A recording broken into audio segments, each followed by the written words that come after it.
रही है और आप लोगों की मांग है, सरकार सुन रही है।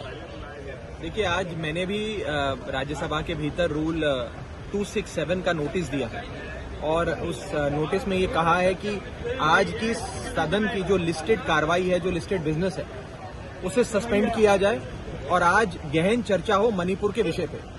मणिपुर हमारे देश का अभिन्न अंग है, हमारा बहुत ही प्यारा राज्य है और उसके अंदर जो दरिंदगी और हैवानियत की घटनाएं सामने आ रही हैं, उससे पूरे हिंदुस्तान का मैं कहूं दिल दहल गया है। हमारी सबकी कलेक्टिव कॉन्शियस और आत्मा झंझोड़ी गई है और मैं हाथ जोड़ के विनती करता हूं केंद्र सरकार से कि नींद से जागे और इस विषय पे चर्चा कराए। और मैं खास तौर पे केंद्र में बैठी सरकार का एक ध्यान आकर्षित करना चाहूंगा माननीय प्रधानमंत्री नरेंद्र मोदी जी के इस बयान पे जो उन्होंने मणिपुर के संदर्भ में 25 फरवरी 2017 को दिया था ट्वीट करके। उन्होंने खुद कहा था, उस समय वहां पर कुछ वारदात हुई थी, उसके संदर्भ में माननीय प्रधानमंत्री जी ने कहा था, those who cannot ensure peace in the state have no right to govern Manipur, says prime minister. ये 1:08 दोपहर के समय 25 फरवरी 2017 को माननीय प्रधानमंत्री जी ने खुद ये बात कही थी, देशवासियों के सामने रखी।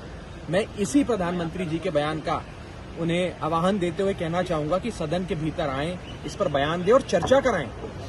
पूरा देश आज जानना चाहता है कि मणिपुर में हो क्या रहा है, मणिपुर जैसे जल रहा है उसके लिए सरकार ने क्या किया है, क्या कदम उठाए हैं।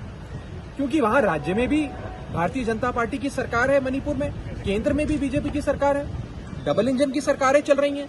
फिर भी अगर राज्य की सुरक्षा की, देश के एक अभिन्न अंग मणिपुर में ये हालात हो रही हैं, ऐसी वारदातें हो रही हैं, इस प्रकार से क्लैशेस हो रहे हैं, लोगों को मारा जा रहा है, हजारों लोग बेघर हो गए, न जाने कितने लोगों की मृत्यु हो गई है, जान माल का नुकसान हुआ है, जो बता रहे हैं कि राज्य में अब कुछ बचा ही नहीं।